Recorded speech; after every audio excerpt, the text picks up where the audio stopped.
Last part ng speech delay series, 3.5 to 5 years old.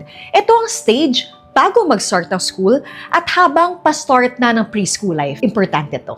Pag 3.5 to 4 years old, gumagamit ng bata ng 4-word sentences or even more. Kaya na rin niya magkwento ng simple experiences like, pumunta kami sa park tapos nag-swimming kami. Dito, mas lumalawak na ang vocabulary at grammar niya. Pag 4 to 5 years old, mas curious na sila.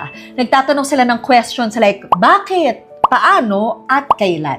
At kaya na rin nila sumunod ng multi-step directions like, kunin mo ang book, umupo ka sa circle time at makinig ka kay teacher. Para sa school, importante ang conversational skills para makapag-usap, makipagkwento, at makipaglaro sa ibang bata. Skills na kailangan niya to make friends. Kung nahihirapan na rin siya dito, your child may not just be shy. Your child may need the right support already. Kung 4 years old at hirap pa rin maintindihan ng iba, or 5 na at hindi pa rin nakikipagkwentuhan ng maayos, it's best na mag-consult sa isang speech and language pathologist. I-save at i-share sa isang parent na kailangan nito.